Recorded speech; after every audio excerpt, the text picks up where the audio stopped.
अस्सलाम वालेकुम नाज़रीन, प्रोग्राम क्लैश में समीना पाशा आपको खुशामदीद कहती है। इमरान खान साहब जो रेगुलर इस प्रोग्राम को होस्ट करते हैं, आज नासाजी तबा के बाइस इस वक्त मौजूद नहीं हैं, तो इस शो के मेज़बानी के फ़राइज़ फ़िलहाल मुझ पर। आप सबको खुशामदीद कहती हूँ। आज बड़े बड़े अहम इशूज़ के हवाले से अगर बात की जाए तो हमने देखा एक मिनी APC टाइप ज़रूर हुई है, जिसमें अपोजिशन की मुख्तलिफ़ जमातों के बड़े सरबराहान मौजूद थे। उन्होंने गुफ्तगू भी की, दिल की भड़ासे भी निकाली, सारी गुफ्तगू भी हुई, बहुत खूब हुई। लेकिन इसके साथ साथ हमें ये भी देखना है कि आने वाली जो APC है उसके लिए ये जो मिनी APC थी, ये कैसे पेश खैमा साबित हो रही है। अगरचे हम देखते हैं कि अगर इतनी थिन मेजॉरिटी हो हुकूमत के पास, जहां पर नंबर गेम बहुत ही क्लोज है, वहां पर आम तौर पर हुकूमतों पर दबाव हुआ करता है और हुकूमतें ये सोच में परेशान रहती हैं कि किसी भी वक्त उनकी कुर्सी जा सकती है और किसी भी कानून साजी में उन्हें मुश्किलात का सामना करना पड़ सकता है। जब भी कोई बजट आता है तब भी उन्हें प्रॉब्लम होती है, कोई अदम एतमाद की तहरीक का नाम लेता है तो उनकी टांगें कांपती हैं। लेकिन यहाँ सूरत हाल हमें मुख्तलिफ दिखाई दे रही है। ऑपोजिशन अगरचे तादाद में भले बिल्कुल कौमी असम्बली में कम है हुकूमती मेंबर्स की अगर हम बात करें, लेकिन अगर मजमूई तादाद की बात की जाए यानी ऐवान बाला और ऐवान ज़ेरी की, तो वहाँ पर हमें नज़र आता है कि ऑपोजिशन तो उल्टा अक्सरियत में है। लेकिन इसके बावजूद भी हुकूमत ना सिर्फ ये कि अहम कानून साजी करने में कामयाब हो रही है, बल्कि मुस्तकिल हम देख रहे हैं कि ऑपोजिशन पर एक दबाव भी कायम रखे हुई है। हुकूमत की कारकर्दगी पर सवालात अपनी जगह, लेकिन इसका भी फ़ायदा ऑपोजिशन नहीं उठा पा रही है। आखिर वजह क्या है? क्या ऑपोजिशन के आपसी इख्तिलाफात हैं? क्या ऑपोजिशन का माजी का रिकॉर्ड है? क्या ऑपोजिशन का अदम एतमाद है एक दूसरे पर, या फिर कुछ चोर दरवाजे खुले हैं? जानने की आज कोशिश करेंगे कि अगली APC कितनी ख़तरनाक साबित हो सकती है हुकूमत के लिए, और ये जानेंगे हम एक्सपर्ट्स से। आज हमारे साथ ख़ास तौर पर पैनल में मौजूद हैं बुखारी साहब, मायनाज तज्ज़ियाकार हैं, आप सब उनके तज्ज़िये सुनते हैं। जनरल रिटायर्ड अमजद शुएब साहब हमारे साथ मौजूद हैं, आपको भी खुश आमदीद कहती हूँ शुएब साहब। और इसके साथ साथ हमें पाकिस्तान तहरीक इंसाफ से डॉक्टर आमिर लियाकत हुसैन साहब ने भी ज्वाइन किया है। डॉक्टर साहब, आपको भी मैं खुश आमदीद कहती हूँ। और सीनियर एनालिस्ट मेरे साथ पैनल में मौजूद है, उनकी जानिब ज़रूर जाएंगे, लेकिन डॉक्टर साहब से मैं ज़रूर आगाज़ करना चाह रही हूँ, क्योंकि एक हम देख रहे हैं कि मुसलसल तनकीद की ज़द में डॉक्टर साहब भी, क्योंकि वो भी कल मौजूद नहीं थे जब ये कानून साजी हुई और वो वोट नहीं अपना कास्ट कर सके। तो डॉक्टर साहब से सबसे पहले तो यही वजह जान लेते हैं। डॉक्टर साहब, क्या वजह हुई, क्यों नहीं आ पाए? बहुत बहुत शुक्रिया आपका। पार्लिमानी जमहूरियतों में और जहाँ जमहूरी इक़्तिदार होती हैं, वहाँ क़वानीन का निफाज करना और क़ानून को नाफिज करना ज़िम्मेदारी होती है लेजिस्लेटर्स की। नाफिज करने से मुराद ये कि उसको बना देना, नाफिज तो खैर हुकूमत ही करती है, और फिर उस पर इम्प्लीमेंटेशन का जो तरीक़ा होता है वो अदालत के ज़रिए से अमल में आता है। ये एक बुनियादी जमहूरियत का उसूल है। और ये भी होता है कि जब क़वानीन नाफिज किए जाते हैं या कानून साजी होती है, तो उसमें जो आपके अरकान असम्बली अगर वो किसी वजह से नाराज़ हैं, और नाराज़गी की नवैयत जो है वो इज्तिमाई है, इनफरादी नहीं है, और इज्तिमाई नौयत है, और आपको चाहिए कि उसको एड्रेस करें, और अगर आप उसको एड्रेस नहीं करते तो इसका मतलब ये कि आप अपने नाराज़ अरकान को मनाना नहीं चाहते। जमहूरियतों में अरकान को मनाया जाता है। हाँ जी, सलीम बुखारी साहब यहाँ मुझसे ज़्यादा बेहतर जानते हैं, वो जमहूरियत का सबक हम सबको पढ़ाने वाले हैं और हमने उनसे सीखा है। आप उनसे भी पूछ लीजिएगा, वो यही बताएंगे आपको कि अरकान को, अपनी पार्टी के अरकान को, अगर घर का बच्चा नाराज़ हो जाए तो उसका ये मतलब नहीं होता आप नाराज़ हैं आमिर साहब। उसका मतलब ये होता है, अब मुझे पूरी बात करने दीजिए। जी जी, उसका मतलब ये, आप मुझे बात करने दीजिए। उसका मतलब ये होता है कि इंसान जो है वो अगर कहीं नाराज़गी है तो उसको दूर करे। मेरी नाराज़गी की वजूहात कभी भी, मैं अपनी ज़ाती किसी हैसियत में नाराज़ नहीं होता। मेरे लिए इस वक्त सबसे ज़्यादा अहम मसला, मेरे लिए, मैं भी एक वोटर भी हूँ और मैं मुंतखब होकर भी आया हूँ, मेरे लिए इस वक्त सबसे ज़्यादा अहम मसला मेरे पाकिस्तान में औरतों की इस्मत दरी है, सबसे बड़ा, और जो मुसलसल हो रही है। मेरे लिए इससे बड़ा कोई मसला नहीं है। मुझे इससे कोई फ़र्क नहीं पड़ता कि फाटफ क्या फ़ैसला करता है, क्या नहीं करता, और मुझे पूरे अल्लाह पर ईमान और यकीन है कि जिसने ये वतन दिया है, 27 रमज़ान को वो फाटफ की ब्लैक लिस्ट में हमको नहीं जाने देगा। लेकिन मुझे ये भी यकीन है पूरा कि अगर हमने इस्मत दरी के इन वाक़यात पर कोई मौसर अंदाज में जवाब नहीं दिया, और अगर हम सिर्फ नशिस्तन गुफ्तन बर्खास्तन में रहे, तो उसमें हम बहुत खतरनाक सूरत हाल की तरफ जा रहे हैं। और वो सूरत हाल ये कि 5-5 साल की बच्ची, उसकी इसमत दरी हुई, उसको जिंदा जला दिया गया, उसको उसके कातिल, अब आप मुझे सवाल का जवाब दीजिएगा कि उसके कातिल जुडिशियल रिमांड पर चले गए, जबकि वो इतराफ कर चुके हैं, इतराफ कर चुके हैं मोटरवे वाले भी 2 कि हमने ये किया, और 1000 रुपए हम रखकर चले गए, 1000 रुपए रखकर पेट्रोल के चले गए, हमने ये किया। उसके बाद का रिमांड किस बात का भाई? ठीक है, स्पीडी ट्रायल हो, जल्दी से उनको सजा दी जाए। डॉक्टर साहब आपकी बात मरवा का जो कातिल है जबरदस्त है, और हम मेरी बात नहीं होने दे, आ रहा हूं उधर ही आ रहा हूं। उसी तरह मरवा का जो कत्ल हुआ उस पर अभी मुलजिम पकड़ा गया और तमाम चीजें। बात यह कि ऐसी बातें करने के लिए हमें ऐवान में स्पीकर के सामने मिन्नतें क्यों करनी पड़ती हैं? अच्छा। हमें हाथ क्यों जोड़ने पड़ते हैं कि हमें तकरीर करने का मौका दें, हमें बोलने दीजिए, हमें बात करने दीजिए। ये हमारे दर्द है, हमारी परेशानी है। तो मैं स्पीकर के रवैये से नाला हूं, तकलीफ में हूं।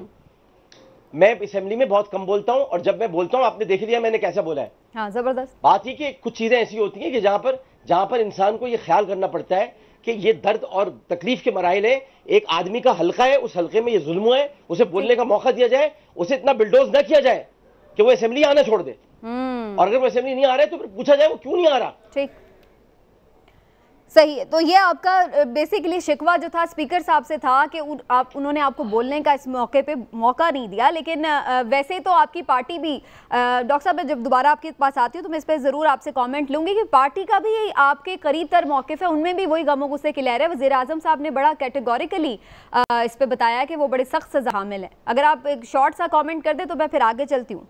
तो इस बात पर तो कोई इख्तिलाफ नहीं है। सजाओं का हामी होना, सजाओं का हामी होना उनका बड़ापन है, और वो उनको चाहिए भी वो ये काम करें। मेरा अपने वज़ीर आज़म से या मेरा अपना जमात से कोई इख्तिलाफ नहीं है। मेरा जो इख्तिलाफ है मैंने आपको बता दिया। ठीक है। अच्छा बुखारी साहब, आपकी तरफ आते हुए आपसे, चूंकि इन्होंने बात इस तरफ से शुरू कर दी, वरना मैं तो थोड़ा सा आपसे मजीद भी जानना चाह रही थी। जो ओवरऑल एक सिचुएशन चल रही है, IPC भी आने वाली ऑपोजिशन की जो खिचड़ी पक रही है, पकने की कोशिश हो रही है, पकेगी या नहीं। लेकिन जो बात आमिर लियाकत हुसैन साहब ने की है, बड़ी सीरियस बात थी। ज़ाहिर है हम सब इस पर मुसलसल परेशान रहे हैं, बात भी होती रही है। आपको लगता है कि स्पीकर साहब से ना सिर्फ ये कि ऑपोजिशन नाला है, बल्कि अब शायद उनके अपने भी उनसे नाराज़ होना शुरू हो गए हैं, और ये वाकई उनसे ये कुर्सी उस तरह से वो नहीं चला पा रहे हैं, ये मनसब जैसे उन्हें चलाना चाहिए? बहुत शुक्रिया आपका समीना, मुझे बहुत खुशी है मैं आपके साथ प्रोग्राम कर रहा हूं, हालांकि ये उनकी गैर मौजूदगी में है, इमरान की, जो मेरे बहुत प्यारे दोस्त हैं। मैं सबसे पहले तो कमेंट करना चाहूँगा जो हमारे भाई ने फरमाया है। अभी सब कुछ डॉक्टर साहब की बहुत इज्जत है हमारे दिल में, मेरे लिए उन्होंने बहुत अहम और बहुत ही बड़े अल्फाज कह दिए। मैं इसके अहल नहीं हूँ बिल्कुल भी। मैं खुद उनकी बहुत सारी चीज़ों का कायल हूँ, लेकिन जो बातें उन्होंने की हैं वो इतनी अच्छी हैं कि मेरा दिल चाहता था कि मैं अपना टाइम भी उनको दे दूं। इसलिए कि एक हुकूमती पार्टी का रुकन जब इतने कन्विक्शन के साथ, इतनी कमिटमेंट से गुफ्तगू करता है, तो हमारे जैसे लोगों के पास बोलने के लिए बहुत कम रह जाता है। 2-3 चीज़ें मैं डॉक्टर साहब के बारे में कहना चाहता हूँ। वो ये कि एक तो कराची इनके दिल के बहुत करीब बसता है, और कराची की जो हैंडलिंग हो रही है, जिस तरह से हैंडलिंग हो रही है, उस पर उनकी रिजर्वेशंस हैं, और बहुत ठीक रिजर्वेशंस हैं। मैं उनको उस पर फुल्ली सपोर्ट करता हूँ। दूसरा ये कि जो पार्लियामेंट के हवाले से जो उन्होंने गुफ्तगू की, ये भी मैं समझता हूँ इसके लिए बड़ी जुर्रत चाहिए कि आप किसी कमिटमेंट के साथ खुला ये बात कहें कि आप स्पीकर के रवैये से नाला हैं, इसलिए कि वो बोलने नहीं देते हैं। ये बात दुरुस्त है। ये शिकायत सिर्फ अपोजिशन के लोगों को नहीं है, बल्कि पार्टी जो है, जो रूलिंग पार्टी है, उसके लोगों को भी है। और जिस तरीके से कल हाउस चलाया गया, मेरे ख्याल से बेतौकीरी हुई है पार्लियामेंट की भी, और जिस अंदाज से इस बिल को पास करने के लिए बुलडोज करने की कोशिश की गई है, उससे इस बिल की, इस कानून की अपनी हैसियत भी बहुत कम हुई है। इस पर बाद में बात की जा सकती है। जब ये यकीनी हो गया था कि उनके पास नंबर गेम ठीक है, तो इसी को बहुत आराम से, बहुत सुकून से लोगों को मौका दे के गुफ्तगू करने का तब भी पास कराया जा सकता था। पास ये हो जाना था, क्योंकि अगर सेनेट का चेयरमैन इलेक्ट हो सकता है तो बिल पास कराने के लिए रिक्वायर्ड मेजॉरिटी सब यानी मैनेज करना कोई मसला नहीं है। किसने किया है ये बात मेरा ख्याल है किसी वक्त बाद में करेंगे, लेकिन जो कुछ भी कल हुआ वो ठीक नहीं हुआ मेरे ख्याल से। मैंने 1973 की जो असेंबली थी जिसने कॉन्स्टिट्यूशन बनाया था, मैंने वो पूरी प्रोसीडिंग्स खुद अपने हाथों से रिपोर्ट की हुई है। इसलिए मुझे बहुत ज़्यादा दुख है जिस तरीके से कल इसको बुलडोज करने की कोशिश की गई। लेकिन आपका सवाल जो है एपीसी के हवाले से, जी एपीसी पे मैं आती हूँ, लेकिन चूंकि अब ये फैटफ की बात हुई है, मैं थोड़ा सा इसी से रेलिवेंट मजीद भी आपसे बात कर लूँ। दोनों तरफ से ये कहा जाता रहा है, हमने वज़ीर आज़म से भी ये बात सुनी है कि जी अपोजिशन इस मामले पर हुकूमत को ब्लैकमेल कर रही थी, ये चाह रहे थे एनआरओ हम दे दें फिर ये बिलों की हिमायत करें। उधर से अपोजिशन ये कह रही थी कि हमारे ऊपर मुकदमात टाइट करके हमें स्क्रू करके कोशिश की जा रही है, हम पे दबाव डाल के हमारी हिमायत ली जा सके। आपको क्या लग रहा है, किसका मौक़िफ़ आपको ज़्यादा बेहतर लग रहा है कि शायद ज़्यादा हकीकत से करीब तर है? देखिए, इमरान खान साहब का जहां तक ताल्लुक है, ये तो बात अब शुरू हुई है ना FATF का बिल लाने की। इमरान खान साहब तो पिछले 2 साल से कह रहे हैं कि मुझसे एनआरओ मांग रहे हैं ये ना। उन्होंने पार्टियों के नाम ले लेके कहा है, लेकिन आज तक ये बताना गवारा नहीं किया उन्होंने कि किसने उनसे एनआरओ मांगा है और कब मांगा है। तो ये एनआरओ वाली जो बात है, इसके ऊपर जो डॉक्यूमेंट्स लहरा के दिखाया जा रहा है, वो जो पाकिस्तान पीपल्स पार्टी के नायक साहब थे, उनके कुछ नोट्स हैं जो उनके पास हैं, उसको अगर एनआरओ करार दे के वो अपनी तस्कीन करना चाहते हैं अपने दिल की, तो वो एक अलग बात है। लेकिन असूल ये होता है कि जो कायमा कमेटीज़ होती हैं, उसके अंदर जो प्रोसीडिंग्स होती हैं, वो कभी भी पब्लिक नहीं की जाती हैं। लेकिन वो डॉक्यूमेंट चूंकि उनके हाथ आ गया है, इसलिए वो उसको लहरा के एनआरओ, मैंने 20 मरतबा कहा है, मैं आज अपनी बात फिर दोहरा रहा हूँ और 2 बहुत इंपॉर्टेंट लोगों की मौजूदगी में दोहरा रहा हूँ कि एनआरओ जो है वो देना इमरान खान साहब का नाकाम है, ना माजी में किसी सिविलियन ने दिया है, ये कुछ और मोहतरम दिया करते हैं। इनको ये कहते हुए 2 बार सोचना चाहिए कि वो ये क्या कह रहे हैं। बिल्कुल ठीक। इसलिए कि जमहूरियत में एनआरओज नहीं हुआ करते। डेमोक्रेसी जो है इट्स ए गेम ऑफ कंप्रोमाइजेज, कुछ ले कुछ दे की उसके ऊपर सूरत हाल चलती है। ये एनआरओ वाला ड्रामा जो है, ये मेरे ख्याल से अब बंद हो जाना चाहिए। मजीद लोगों को आप इस पे बेवकूफ नहीं बना सकते। वैसे भी हर कोई इस चीज को भी बुखारी साहब अप्रिशिएट ही करता है, जब आप ऑपोजिशन को भी ऑन बोर्ड लेते हैं, उनकी भी तजावीज़ शामिल होती हैं, तो ज्यादा हर कोई इस पे अप्रिशिएट करता है इस चीज को, कोई भी नेगेटिव है। लेकिन एक आखिरी जुमला इस हवाले से अर्ज कर दूं कि अगर इस कानून में इन्होंने अपोजिशन के साथ बैठ के बातचीत कर ली होती, तो यही एक बहुत आसान तरीके से, मैं डील की बात नहीं कर रहा हूं, मैं कह रहा हूं सिर्फ उनको ऑन बोर्ड लाते कि देखिए ये नेशनल इंपॉर्टेंस का मामला है, इंटरनेशनल पोजीशनिंग पाकिस्तान की वाज़ेह होनी है, तो मेरे ख्याल से ये बहुत आसान हो जाता। जिनकी अमेंडमेंट्स थी आपने उनको बोलने नहीं दिया, बोलने देते तो कोई क़यामत नहीं आ जाती, वोट फिर भी आपको मिल जाना था। तो ये सूरत हाल है। मैं डॉक्टर साहब से भी पूछूंगी कि पीटीआई का इस पे क्या मौक़िफ़ है, लेकिन पहले मैं जनरल साहब से ज़रूर बात करना चाहूँगी। जनरल साहब, अब एपीसी की भी बड़ी हम धूम सुन रहे हैं और बड़ा इस दफ़ा तो ये कहा जा रहा है कि जी चूँकि शहबाज शरीफ साहब भी शामिल होंगे, एपीसी में बड़े लीडरान शामिल होंगे, तो उससे बड़ा इसका वज़न बढ़ जाएगा। लेकिन आप समझते हैं कि सर जो पिछली एपीसीज़ का हाल हुआ है, उसके बाद इससे कुछ फैसला कुन नताइज पर पहुँच पाएंगे ये तमाम अपोजिशन के रहनुमा? बिस्मिल्लाहिर्रहमानिर्रहीम। सही नजर आए, एक मिनट मुझे दीजिए। बुखारी साहब की ताईद में मैं कुछ अर्ज करना चाहता हूँ। जरूर। हमारे लिए भी ये उस्ताद मुकर्रम का दर्जा रखते हैं, तो आज खुशकिस्मती से इनके साथ मौजूद हूँ मैं, तो मैंने कहा मैं उस्ताद मुकर्रम की मौजूदगी में को बात कर।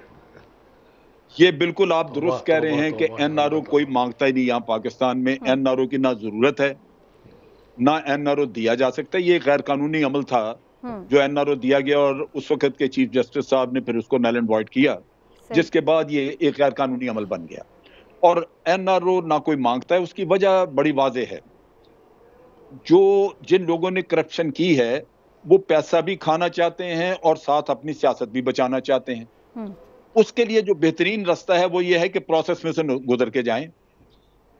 2 चीजें जहन में रखनी चाहिए कि जहां करप्शन हुई है वो इक्तदार में थे लोग, और इक्तदार में बैठे हुए आदमी के पास वो सबूत नहीं छोड़ता आसानी से। उसके पास बहुत सारे वसाइल और जराए होते हैं जिनसे कि वो अपना मामला कवर अप करता है। फिर वो अपने अपने लोग भी प्लेस कर देता है मुख्तलिफ जगहों पे, और उसके नतीजे में वो सारा कुछ लेके बच निकलता है, और फिर आपके सर पे नाचता। वो कहता है जी हम तो अदालतों से बरी होके आए हैं। उसका ये उसका मुफाद है। अगर वो अपनी रकम जो लूटी हुई है उसका अगर 2% भी कहीं लगा दे, तो ये सिस्टम उसके लिए बिल्कुल तैयार हो जाता है। उसकी मिसालें बड़ी सामने हैं आपके। आप देख लीजिए, जरदारी साहब ने एक वजीर आजम को कुर्बान किया, $60 मिलियन बाद में ले गए। दूसरे वजीर आजम का भी खतरे में थी जान, और सिर्फ उन्होंने अपनी फोटो कॉपियों की बुनियाद पे अपने केसेस खत्म करवाए। नैब में एक रेफरेंस पे फोटो कॉपी गई, फिर दूसरा रेफरेंस आया महीने बाद, उसमें फिर फोटोकॉपी गई और जज भी अपना था, उसने पहले आते ही कहा कि जनाब फोटोकॉपी हमें कबूल नहीं, ये केस आपका बाहर मारा। उसने ये भी नहीं कहा कि आपको 1 महीना देते हैं, ओरिजिनल कॉपियां ले आए कहीं से। तो और भी बड़ी मिसालें हैं, अगर मैं देना चाहूं तो मैं आपको बेशुमार मिसालें दे सकता हूं यहाँ पे, जो कि तो एनआरओ तो होता रहा, ये तो हमने खुद देखा है, सही आप कह रहे हैं, हिस्ट्री का पार्ट। लेकिन अब आगे क्या आपको नजर आ रहा है? एनआरओ मैं बता रहा हूं कि आज एनआरओ ना मांगता है ना जरूरत है, क्योंकि आज सिस्टम जो है वो जेब में है लोगों की। लिहाजा आने वाली हुकूमत ने अगर सिस्टम ठीक नहीं किया, अदारे ठीक नहीं किए, तो किसी को एनआरओ की कोई जरूरत नहीं है। मैं आपको बताता हूं 8-8, 9-9 साल से केस पुराने वजीर आजम के पड़े हुए हैं, वहां पे उनके कागजात नैब से चोरी हो चुके हैं। सही, वहां कागजात ही नहीं है, केस क्या चलाना आपने भाई? तो ये तो बड़े सीधा से किस्सा है। बुखारी साहब ठीक कह रहे हैं, कोई एनआरओ नहीं मांगता, ये झूठ बोलते हैं, इनको बंद होना चाहिए। एनआरओ तो नहीं मांग रहे, लेकिन ऑपोजिशन में कितना दमखम है जनरल साहब? इस सवाल पर आ जाएं। अब मैं उसका मैं तजिया दे दूं।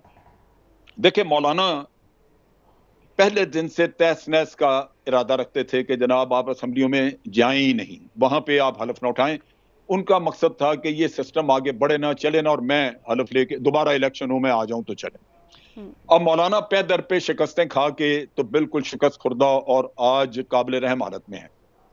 उनकी कोई दबंग किस्म के बयानात नहीं आते, वो दाएं बाएं की मारते हैं, और वो दमखम उनमें नहीं रहा, क्योंकि उनके पास जो आखिरी पत्ता था वो था उनका धरना जो वो चला चुके हैं, और बार बार उनको धोखा दिया गया। 2 बड़ी पार्टियों ने उनको बार बार धोखा दिया। दूसरी 2 पार्टियां हैं, उनमें से एक पार्टी ने कहा कि मैं जवान कंधों के ऊपर रखना चाहता हूं। अब जवान कंधे जो हैं वो लेके फिर रहे हैं इस जिम्मेदारी को, लेकिन उनको पता है कि उनके पास एक सोने की चिड़िया सिंध में मौजूद है। क्या पता अगले इलेक्शन हो तो सिंध भी हाथ से निकल जाए। जो सिंध का हशर उन्होंने किया है, उसके बाद उनको यह भी शुबा है कि सिंध का इलेक्शन भी हम जीत सकेंगे या नहीं। अगर फेयर इलेक्शन हो जाता है तो हो सकता है सिंध में हुकूमत ना बने उनकी। तो फिर आप क्यों चाहेंगे कि ये सिस्टम जो है वो खराब हो, या इसमें मैं कोई ऐसे, इनमें से कोई सीरियस नहीं है इनको हटाने के लिए। अच्छा, ये सारे इलामिया जारी करेंगे, नाराबाजी होगी, तोहमतें लगेंगी, सियासत में से अखलाकियात को खैरबाद कहा जाएगा। अच्छा। और इसी तरह ही काम चलता रहेगा। ये वो चीज है जो आपके मुल्क के मुफाद में नहीं, लेकिन हो रही है। अगर ये इकट्ठे होते, अगर ये सबका एक मकसद होता, और ये बहुत कुछ कर सकते थे। कई बिल पास हुए जिनको ये वहां पे फेल करा सकते थे। बजट में ये सत्यानाश कर सकते थे। हुकूमत बेसिकली आपका पॉइंट ये है जनरल साहब के इनमें खुद ही इत्तेफाक नहीं है और ना ही संजीदगी है, इसलिए ये इस मामले पर अभी कुछ नहीं कर सकते। मैं जनरल साहब मुझे इजाजत दें, मैं सिर्फ एक ब्रेक ले लूं। मिले हुए हैं। ठीक, बिल्कुल ठीक।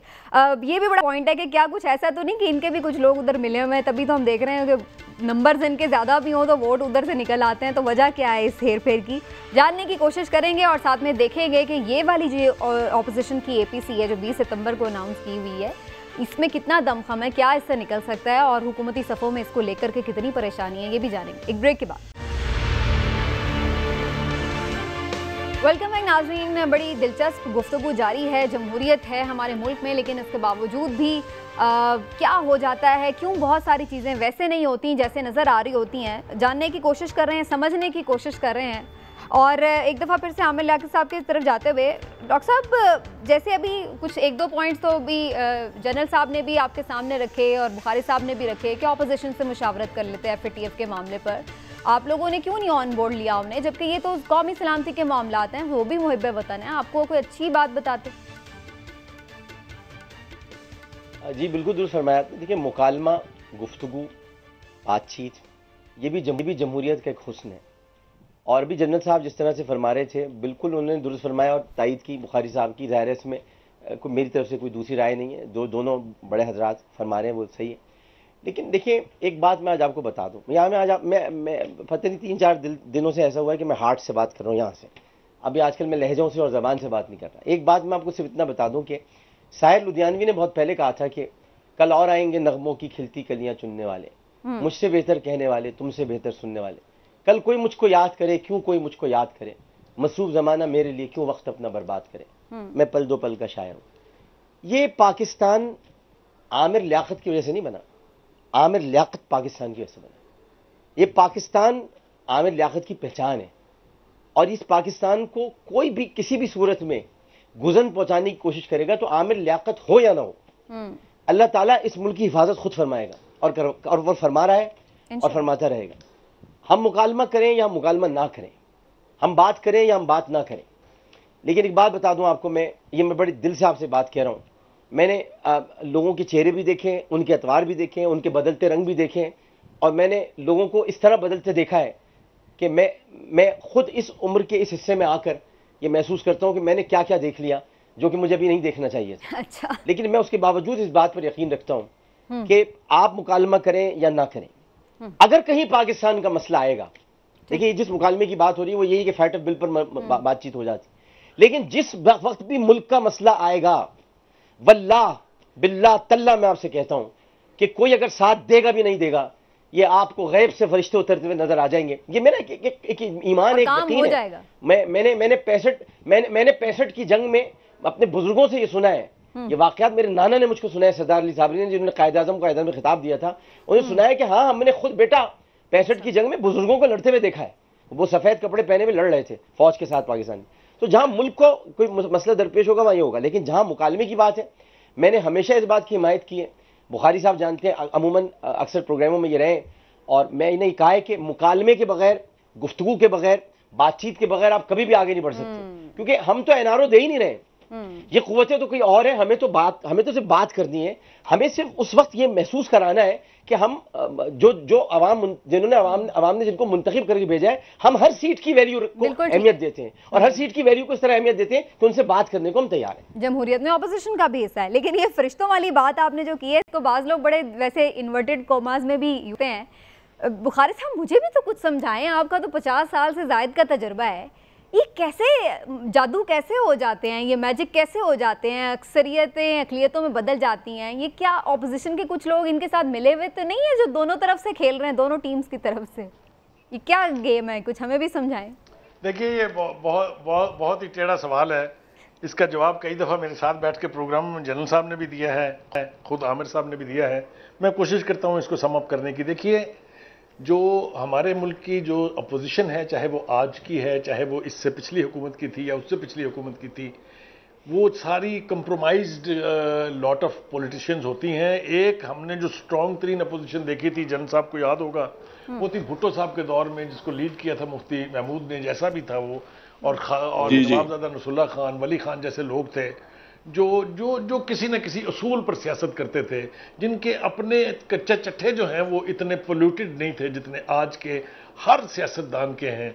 मैं तो ये जुर्रत करके कहूँगा कि चाहे वो अपोजिशन में है, चाहे majority of them are with the government, ये सारे देखें ना, ये सारी जो इस वक्त काबीना है, ये सारे जो लोग हैं जो इलेक्ट हुए हैं पीटीआई के प्लेटफॉर्म से, ये सारे वही तो थे जो माइग्रेटरी बर्ड्स की तरह से इलेक्शन से चंद हफ्ते पहले शामिल हुए थे। एक बड़ी तादाद में पटके पहनाए गए थे इनको। ये वही लोग तो हैं जिनको इमरान खान साहब खड़े होकर कंटेनर के ऊपर चोर और डाकू कहते थे। ये कोई आसमान से उतरी हुई मखलूक तो नहीं है। लिहाजा सबसे बड़ी गलती इमरान खान साहब से हुई कि अगर वो इनको भी डाल देते उस एहतसाब की चक्की में, तो एहतसाब की क्रेडिबिलिटी कभी कंप्रोमाइज ना होती। ये जनरल साहब भी कह चुके हैं कई दफा, मैं यकीन से कह रहा हूं, मैं भी कह रहा हूं कि अगर ये इवन हैंडेड कर देता इमरान खान, तो Imran Khan would have been worshipped. लोग उसकी पूजा नॉट इन दैट सेंस, यानी वो सारी जिंदगी इसकी हिस्ट्री में नाम लिखा जाता है, बिल्कुल ठीक है। लेकिन बुखारी साहब ये अच्छा, आप आ जाइए, आप फिर आप वापस ये थोड़ा सा अपोजिशन की तरफ आ जाइए। हाँ, अच्छा बुखारी साहब ये जरूर, ये बुखारी साहब ये जरूर, मैं बल्कि मैं कह देता हूँ भाई, हमारे बुखारी साहब ने बुकिश लफ्ज इस्तेमाल किया। अब कल आप इसकी क्लिप निकालने में शुरू कर दिएगा कि वो पूजा करवा रहे हैं इमरान खान की, वो बुकिश लफ्ज है, ये मतलब वर्शिप नहीं होता। आजकल वैसे हर चीज की एक्सप्लेनेशन जरूरी है। ऑपोजिशन पे आ जाए, मैं हर बात कमिटमेंट से कहता हूँ, मैं हर बात कमिटमेंट से कहता हूं, मैं कभी अपने लफ्जों पर वापस नहीं गया। याद करके देख लीजिए, मैं इतने अरसे से प्रोग्राम कर रहा हूं। एनीवे, अब आ जाइए अपोजिशन की तरफ, जो आपने सवाल पूछा था। देखिए ये वही अपोजिशन है ना जो चाहे किसी के भी कहने पर रात को 65 सेनेटर्स डिनर करते हैं, सुबह वोट देते हुए 50 रह जाते हैं। यही हुआ कल भी। अब ये कौन लोग हैं? ये वो लोग हैं जिनकी पॉल्यूटेड हिस्ट्री है, जो वल्नरेबल हैं, जिनकी कीमत है, जिनके अंदर ऐब हैं। ये सारे के सारे हुक्म मानने के लिए बदस्त हाथ बांध के तैयार रहते हैं कि किस वक्त उनको हुक्म किया जाए। इसी चीज ने हमारे मुल्क की सियासत को और जमहूरियत को बदनाम किया है। मैं आपको ईमानदारी से यह कहता हूं कि अगर इमरान खान साहब किसी भी कंप्रोमाइज के बगैर हर उस शख्स को एहतसाब के कटहरे में ले जाएं जिसने नेशनल वेल्थ को इतना सा या इतना बड़ा खाया है, तो ये मुल्क ठीक हो जाएगा। ना इसे कर्जों की जरूरत है, ना इसको IMF के पास जाने की जरूरत है, ये भी जरा मुझे बता दीजिए। बिल्कुल ठीक है बुखारी साहब, ये भी कह दीजिए कि ये ही फिर ऑपोजिशन जिसका भी आपने सारी सिफात भी गिनवा दी है, अब ये जो APC करने जा रही है, इसमें से आपको क्या इनके ये आपस के जो लड़ाई झगड़े, तहफ्फुज़ात, अदम एतमाद सब खत्म हो गया, अब ये कुछ कर लेंगे APC पे? देखिए, दो APCs हुई हैं। एक धरने के बाद मौलाना फजल रहमान ने बुलाई थी, एक बिलावल जरदारी ने बुलाई थी कराची में। दोनों का बेड़ा गर्क इन्होंने आपस में ही किया है, किसी हुकूमत को कुछ करने की जरूरत नहीं पड़ी। बिल्कुल बेमानी बात है अगर कोई एक्यूज करे हुकूमत को। इन्होंने आपस में इनकी जो छोटी छोटी इनकी औकातें हैं, अपने जो छोटे छोटे मुफादात हैं, उसके कंप्रोमाइज के लिए इन्होंने दोनों का बेड़ा गर्क किया। और ये जो तीसरी होने जा रही है, इसका तो ऐसा बेड़ा गर्क होने जा रहा है कि तारीख लिखी जाएगी इसकी। आप ये मैं आपको सबूत देता हूं। आप ये देखिए कि जो सबसे एक्टिव आदमी था जिसका नाम बिलावल जरदारी है, उसने कल बयान जारी किया है कि मैं कासिर हूं ये APC बिलावल हाउस में कराने से, और खुदा के वास्ते जब इब्तिदा ये है तो आगे तो बस अल्लाह ही इसका हाफिज है। मैं आपको बता रहा हूं कि गवर्नमेंट को कुछ करने की जरूरत नहीं है। ये इंशाअल्लाह ताला अपनी हरकत से साबित कर देंगे कि ये इसके अहल ही नहीं है कि किसी किस्म की कोई जेन्युइन पॉलिटिकल एक्टिविटी जो है वो इनिशिएट कर सके। बिल्कुल ठीक है। शुएब साहब, आपको क्या लग रहा है, ये APC जो है हुकूमत के लिए परेशानी का बायस नहीं है, तो हुकूमत को कोई टेंशन नहीं है ऑपोजिशन की, भले वो कुछ भी परफॉर्म कर रही है नहीं कर रही है? देखिए, मैं तो ज़हनी तौर पे ये समझता हूं कि हुकूमत के सामने ऑपोजिशन है ही नहीं। अब जैसे बिल भी कल पास हुए, बिल्कुल ठीक, ये बिल्कुल हकीकत तो ये है कि ऑपोजिशन नहीं है, लेकिन है ये बड़ी तकलीफदेह बात, क्योंकि सिस्टम जो है वो ऑपोजिशन और गवर्नमेंट ये दोनों सिस्टम के हिस्सा है। इसके बगैर सिस्टम है नहीं। इसमें बल्कि जो भी होगा, अगर एक तरफा ऑपोजिशन नजर आए तब भी खराब है, और अगर गवर्नमेंट ओवरवेलमिंग रोल अदा करे वो भी ठीक नहीं। बिल्कुल ठीक है, लेकिन जनरल साहब आपको क्या लग रहा है, ऑपोजिशन की इस वीकनेस या बदएतमादी या जो भी आप इसकी करें, इसकी जिम्मेदारी आप किस पे डाल रहे हैं? क्योंकि नून लीग कहती है ये पीपल्स पार्टी पीछे से कुछ और कर जाती है, पीपल्स पार्टी कहती है ये नून लीग वाले दिल से राजी नहीं है, तो ये आपके ख्याल से जिम्मेदार कौन है मेन? देखिए, सारे, क्योंकि सबके मुफादात हैं। क्या सारे एक पॉइंट पे इकट्ठे, अगर अपने जाती मुफादात से हटके कौमी नुकात के ऊपर एक हो जाएं, मिसाल के तौर पे इकोनॉमी नहीं ठीक हो रही, चले आप सारे उसी नुक्ते पे इकट्ठे हो जाएं और आप ये कहें कि जनाब हमें एक ही सिर्फ चीज अगर पार्लियामेंट में लेके गवर्नमेंट को कन्फ्रंट किया जाए, गवर्नमेंट को कहा जाए कि जनाब जब आपको हुकूमत मिली तो $95 बिलियन आपके ऊपर कर्जा था, आज आपका 115 अरब कर्जा हो गया है, कर्जा बढ़ गया, ठीक है आपके पास जवाब होगा, लेकिन हमें पहले सबूत इस बात की प्लान देंगे कर्जा उतरेगा कैसे। ठीक, आज दिन तक किसी ने किसी गवर्नमेंट से ये नहीं पूछा कि कर्जे ले लेके अपने टाइम पूरे करते जा रहे हो, भाई उतारोगे कैसे? उतारने की प्लान ना पार्लियामेंट पूछती है, ना ऑपोजिशन पूछती है, ना जनरल साहब के ये हुकूमत मुहासबा क्या करेगी, इनके आपस के मफादात हैं छोटे छोटे जिनके पीछे इनमें खुद में भी इत्तेफाक नहीं है। मुझे एक ब्रेक लेना है, ब्रेक से वापस आते हैं तो कुछ मजीद भी गुफ्तगू करेंगे जो मौजूदा सूरत हाल उसके हवाले से जानने की कोशिश करेंगे हुकूमत के ऊपर कितना दबाव। एक ब्रेक के बाद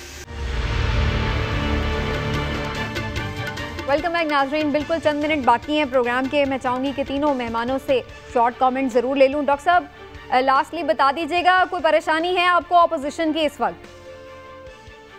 APC होने जा रही है। मुझे कोई परेशानी नहीं है, मॉरली वीक है, अखलाकी तौर पे कमज़ोर लोग हैं, मुझे कोई परेशानी नहीं है, लेकिन ये मैं ज़रूर चाहूँगा और मेरी कोशिश है और मेरी ख्वाहिश है कि मज़ाकरात हमेशा होते रहे।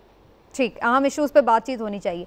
बुखारी साहब, आपको क्या लग रहा है कि कितना ज़्यादा परेशानी की बात है आगे हुकूमत के लिए? और ये कहा जाता है कि आमतौर पर कोई भी ऑपोजिशन की मूवमेंट उस वक्त तक कामयाब नहीं होती जब तक ताकत और हल्के जो हैं वो हुकूमतों के साथ खड़े हों। आप समझते हैं अभी तक सब एक पेज पे हैं जो ताकतवर हल्के हैं हुकूमत के साथ?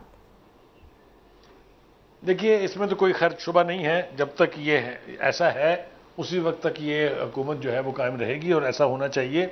जो नेशनल इंस्टीट्यूशंस हैं उनको इलेक्टेड लोगों के साथ खड़ा होना चाहिए, ये कोई ऐब या कोई बुराई नहीं है। लेकिन दो बातें मैं अर्ज करता चलूँ बहुत ही मुख्तसरन। एक तो ये कि प्राइम मिनिस्टर साहब को ये non speaking term with the opposition वाली रवश छोड़नी होगी, जो वो हाथ मिलाने के लिए आमादा नहीं है उनसे। हमने सुना यह था कि डेमोक्रेटिक सिस्टम्स में प्राइम मिनिस्टर अपनी इनॉग्रल स्पीच में कहता है कि अपोजिशन से कि आइए हाथों में हाथ मिलाते हैं और मुल्क की जो हालात हैं उसको ठीक करते हैं। यहाँ उलट हुआ, यहाँ दोनों बड़ी पार्टी के लीडर्स ने पहले दिन स्पीचेस में जरदारी साहब ने भी और शहबाज शरीफ साहब ने भी ऑफर की कि आइए हम 5 साल के लिए मिसाक कर लेते हैं, लेकिन मौसूफ जो हैं वो उनसे ना सिर्फ बात करने के लिए आमादा नहीं थी, बल्कि वो सेशंस में इसलिए नहीं आते थे कि उनको इनका सामना करना पड़ेगा, इतनी नफरत उनके दिल में है। अगर आपने डेमोक्रेसी खेलनी है तो फिर आपको अपनी ये रवश तर्क करनी पड़ेगी, एंड सूनर और लेटर वो अपनी ये रवश तर्क कर दे तो मैं बिल्कुल वसूख से कह सकता हूं कि इस अपोजिशनल गवर्नमेंट की टेंशन में लार्जली बहुत कमी आएगी। बिल्कुल सही है। अच्छा, लास्टली जनरल साहब, आपको क्या लग रहा है, एक पेज पर हैं अभी तक इदारे हुकूमत के साथ खड़े हैं, बेशक जैसी भी परफॉर्मेंस है, क्योंकि लोग बहुत अब ज़ाहिर है कुछ अपने भी हल्के क्वेश्चन करने लगे हैं कारकर्दगी, फिर भी आप समझते हैं कि इदारे साथ खड़े हैं, टेंशन की बात नहीं? इदारे हर हुक्म मान रहे हैं। आप देख लीजिए कराची में जो जो कुछ करवाया, करने को कहा गया किया, उससे आगे भी करेंगे। ये अदारों की जिम्मेदारी है, उसमें मसला नहीं। मसला सिर्फ इस चीज में है कि जो कौमी मामलात या कौमी इश्यूज हैं, जैसे एक पार्लियामेंट चलानी है, ये हमारा कौमी फरीजा है, इसमें जाती अना कोई मानी नहीं रखता। इसमें अशद जरूरी है कि आप अपनी अना को छोड़ के सिस्टम को संभालें, और सिस्टम क्या है? ऑपोजिशन और हुकूमत। अगर आप सिस्टम में से किसी एक को भी खारिज कर दे तो ये सिस्टम बाकी नहीं है। लिहाजा मैं वही कहूंगा कि इनको ऑपोजिशन के साथ एक वर्किंग रिलेशनशिप डेवलप करनी चाहिए, और राग अलापना नहीं चाहिए कि ये कर देंगे, एनआरओ है, ये है, वो है। ये चीजें नॉन प्रोडक्टिव है, इनका कोई फायदा नहीं। जी डॉक्टर साहब, आप कुछ कहना चाह रहे हैं, कह लीजिए, आखिरी एक डेढ़ मिनट में। बहुत ही चंद सेकंड्स की बात है। हम एक अदालत को उज़्मा कहते हैं और दूसरी अदालत को आलिया कहते हैं। उज़्मा और आलिया के नामों पर मुश्तमिल अदालतें अगर औरतों को इंसाफ फराहम न कर सकें तो फिर उन्हें उज़्मा और आलिया नहीं कहना चाहिए। बिल्कुल सही। ये जो आपने स्पेशली ये लास्ट जो वाक़या आया उसके बाद ये बात की, और बड़ा ये हार्ट टचिंग बाकी, हाँ, और हमारे लिए बड़ी यूँ भी कह लें कि बड़ी उम्मीद अफजा भी है ख़वातीन के लिए स्पेशली, और जाहिर है कि जहाँ जहाँ भी ये जिनसी जराइम हो रहे हैं उन तमाम लोगों के लिए बड़ी ही हार्ट टचिंग भी है। इस पर यकीनन बात होनी चाहिए। ऐसे और ऐसे कई दीगर मसाइल इस वक्त जाहिर है कि मुल्क के अजीज़ को दरपेश हैं और उनसे निमटना है, ये हुकूमत की ज़िम्मेदारी है। लेकिन हुकूमत अकेले ये काम नहीं कर सकती। उसके लिए उसे ना सिर्फ ये कि तमाम इदारों को साथ लेके चलना है, बल्कि इसके साथ साथ अपोजिशन, जो बहरहाल जमहूरियत की अगर एक गाड़ी है तो उसका वो भी पहिए हैं, अपोजिशन भी उसके पहिए हैं, उसको भी साथ लेके चलना होगा। तो उसके बाद ही आगे बढ़ा जा सकता है। और यकीनन ऐसी जो भी कानून साजी होगी जो मुल्क की मफाद में, अवाम के मफाद में, उम्मीद करते हैं कि अपोजिशन उसमें हुकूमत का साथ देगी। इसी एंडिंग नोट के साथ आज के प्रोग्राम से आपसे इजाज़त चाहेंगे। इंशाल्लाह फिर आपसे मुलाकात होगी। अल्लाह।